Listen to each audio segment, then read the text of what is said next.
Koki menaya ok ino bale fanda kuna o se réfugié yone ke omi bomaka grâce à pas problème faut déplacer dans un cas plan hein problème est légal yone ke omi bien bika o me di poison tout o déplacer donc travailler loko ticket na kuna dengo ze retrouver na ko so na souté et c'est lui nango conséquence ni que so ticket kuna quand c'est évolution allez continuer o ticket l'idée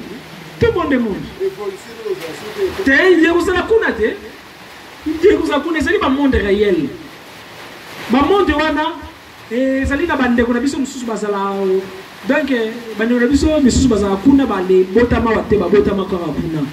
normalement paradis ezalaki kuna simalango ale to ale chita to ye na dimension oyo baza batuneti yo nanga baza na nzoto bu ya wana ba ngo hyper espace ya wana bakenda ka ngona nzoto est-ce clair kuna za batuneti yo nanga osimba epe aoloba pe bazeli pe na ba hôpital mais baza na hyper espace yo mona ba nini ba mindele ba flash ngo na mo ba film na bango mo na iso akosi na nini mo boye oza dimension susu ezali ba nini moko réel tu peux le vivre sur yo tia na application ba enseignement nazali ko aller pesa yo alors wana za hyperespace mental donc c'est la dimension astrale ouais. Dimension astrale c'est quoi la dimension astrale c'est quoi le corps astral makanisi na yo ba sentiment bon makanisi ko tout ba sentiment na yo ozali na mawa ozana esengo ozana kanda oyoki zuwa ezali géré na corps astral chaque makanini sentiment na yo ezali ko aller comme sa corps astral na yo propre et totalité pe na monde astral ba sentiment ni nyoza nango omoni muninga no a réussir oyokeli ekanda même ata o féliciter ka ye yaki ndeko alitika ye oyo pinakanda penda pono ye bagena corps central na yo e comme toucher soki oyoki douleur na motemo yoki kanda pona moto a réussir au gumbi misu corps astral na yo e comme salité e bébé soki réussite a muninga un peu sur esengo sentiment wana e sukoli corps astral na yo pe na monde astral na yo monde astral wana tokendaka kuna air nyonso tangu tolalaka oyo soki ezali susu hyper espace te mais corps astral dimension astrale soki moto alali molimo ne se détachaka na nzoto na ye etambolaka avant etambola elekaka na tinere moko babengaka dimension éthérique deuxième corps dimension éthérique mais dimension éthérique avant nane koma nano na dimension éthérique elekaka na dimension onérique euti na rêve bandoto eza porte pono kota na monde éthérique ezali monde oyo bandoki basirkila kuna mingi bapumbwelaka ngo tututu bazalaka na monde éthérique mais yo odépasser susu ok na monde astral mais chaque monde est la supérieur na inférieur ceux qui ont développé ceux qui pour yo avant on a le développeur kaka ba sentiment ba déception et ba pasi nzambe na kaka otika bango ka bongo pena réussir nzambe na nga Juliette sobi téléphone la sika mais ngai téléphone e otika ngai te ba dinga ba komi na ba téléphone ba écran boy ya ngai ka ya buma donc pourquoi boy donc plus on développe ba sentiment wana plus au BBC dimension astrale na yo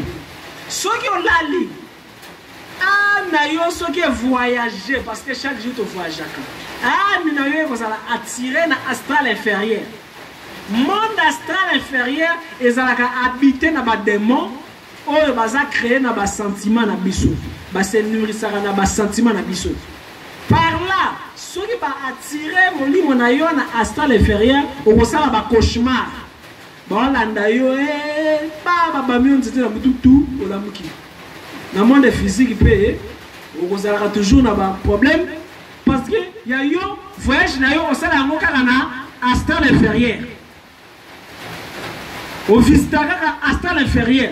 mais nini facilitaka biso bandoto ba échec ezali ba mauvais sentiments na biso oyo et s'enregistrer na astral inférieur pour ne attirer biso dès que tu l'as là au coquille va vivre à échec à chaque jour soit que chaque jour on vivra kaka donc est-ce que des jours avec ça journée non ça que on cancelle automatique mais éviter wana au commis quoi les raisonner alors plus chaque mois on cancellera toujours automatique vous aurez toujours dans un mauvais sentiment. Plus chaque mois, vous allez postuler et à futur échec. Parce que dans le monde astral, dans le voyage, on voyage dans le monde des démons. Mais, ils ont inconsciemment, ils voyagent, ils ont un signe bakoro nyoso pona tata bana tezanga na basinga moko kanga yango babenga ngo cordon d'argent soki ba demo bakati cordon wana okufi pe na monde physique inconsciemment osala ngoto boye bate wona mutana kufa na pongi kombe kanga marabiso parmi bakate kanga mtole kanga pela mtema monga ngalo ba okufi na arrêt cardiaque parce que déjà on l'a là l'autre si donc au sentir venons dire un peu au kimimba soit on l'a au sentir on dirait au quoi mais tu peux bouger hein on les alliés bah voyage corps ceux qui zongi façon brutale et qu'on fait réagir corps parce que corps physique ça on dirait zungu côté bah nous autres misusu et batamelaka ils ont la sécurité. Déjà là, l'autre chose, dans monde pénal qui est dans la danger, vous allez au Kim, pour ça, vous allez au Lamuka. Vous allez pas aller faire ça, Lamuka, mais vous allez au Lamuka. Parce que vous avez vu que les ambassades, les autres physiques, ils ont dit ambassade pour nous se protéger. Ceux qui m'ont dit que Oli ou l'équipe qui m'a dit, mais yo, ok, dans le monde à ça, c'est moi qui m'a dit, oui, les kata, Singawa, des salariés, on dit, mais la rapport dans le monde physique. Bakangio kuna bakati singana ezonga subata la côté au kufi soki kufi okoye bate ko kufi ozalo loba nzoto na ngai nasonga dasa pendant 3 jours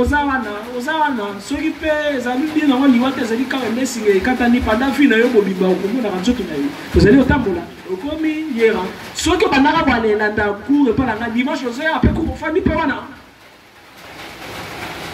Parce que au coup finalement naturel te so zaki na mwasi okomi kwa les surveiller ye pe kaka au coup finalement ngongano te na monde ba esprit nzamba yebite ko kufa ezali kaka ignorance na yo mutesali ke singana na katana nzamba ningisi mtobi mon peuple périt par manque de connaissances okomi wa le kufa 100% nzamba zero liwate okoyenga par là magicien satanique a koki azumoli mona komisa ngo boyo sala ka ba masumu obo marabato quand soane koti susu na karama na yo ceux qui date liwa na yo koki bakei wa les sambi soyo basongi suyo awa alors ale basongi suyo atangungi basongi suyo ata eloko boye pona yo po souffrir parce que kilo masumu no eleki.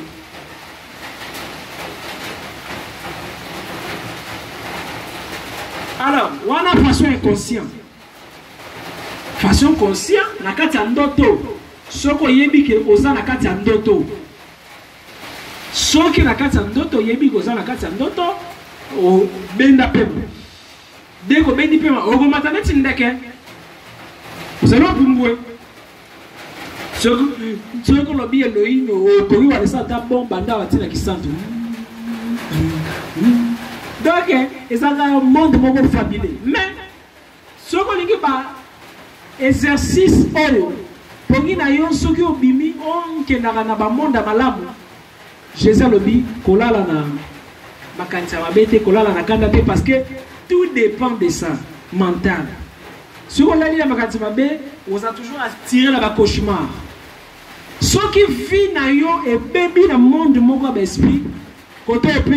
vivre un résultat. Ils ont déjà déjà mais quand on a profité. Quand on a quand on a